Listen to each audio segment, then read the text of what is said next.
Hi, my name is Mason Dukacek.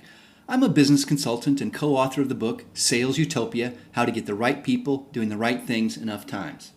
In this video, I'll share some insights into ways to use employment tests to target training needs without wasting your time or frustrating your talent. Want more sales? Better service?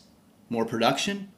Then let me share some ideas I think will help your people get better at what they do faster than ever before. It's not too difficult to improve the performance of your existing staff once you find out specifically where each person needs help and commit to giving it to them. For the sake of discussion, let me demonstrate, and let's take a look at a psychometric test for Joe Sample and assume that his current position is an office manager. Let's assume that he has taken the Personality Plus employment test, and let's look at his results. You will see all 10 traits being measured by this employment assessment listed from top to bottom along the left side of the screen. Organization, sensitivity, imagination, flexibility, recognition, tension, probing level, social need, assertiveness, and competitiveness. For each of the 10 traits, there's a scale ranging from 1 all the way to 12.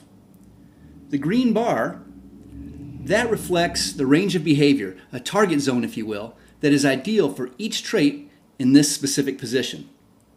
Your company can identify and determine specifically what those target zones need to be for each trait by assessing and analyzing top performers in each of your key positions, like office manager for example in this case, or you can rely on our national success patterns if you lack the number of top performers in a position to build a reliable statistical model.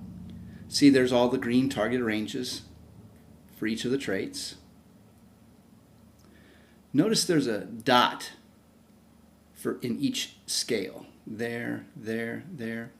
The dot represents where along that scale of 1 to 12 that Joe Sample fell for each trait being assessed. If you notice along the right-hand side of the screen, there's a profile score. A person can score a maximum of 10 points each time their dot falls inside the target zone for each trait. If you notice, Joe earned fewer points each time his dot fell outside the ideal target zone for each trait. The further away from the target zone, the lower the score.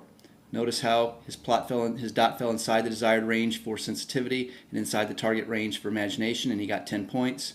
Notice when it fell outside the range, like on organization, he got fewer points, and fell outside the range on flexibility, he got fewer points, and so on and so forth. At the bottom of the page, the trait scores are totaled. The closer to 100, the better the match between the person and the job. 90 to 100 is considered an excellent fit, 80 to 89 is a good fit, 70 to 79 is a fair fit, and so on. Joe's total score was an 88, and that's pretty good. Hopefully, most of your employees are just like Joe. They fit the job well and are doing a good job. The question is, what's it going to take? What adjustments need to be made to help them do a great job? As Dr. Tony Alessandra says, a doctor who writes a prescription without an analysis is performing malpractice. Well, now that you have the analysis, let's see what you could do with it. Clearly, there's one area where Joe could use some major help, and to a lesser degree, two others. Organization, because of this gap, is clearly not his strength. And if there's a way to compensate for or correct for that issue, then you can expect to see significantly better performance. In other words, focus on what can be done to take his performance from good to great. For each trait measured by this employment test, there's a trait description page. Let's look at the page for organization and see what we can learn about Joe Sample and the ways to help him. As you can see, it comes with a descriptive paragraph, and it's very interpretive and easy to read, as well as training and management tips. Use a little common sense, and you know that you can surround Joe with people, tools, and training that compensate for his lack of organization. The right computer systems, the right assistant, and all of a sudden, a few adjustments to his work responsibilities and his weaknesses have been neutralized. I hope you found this video helpful. Get access to more free videos at www.reverseriskconsulting.com.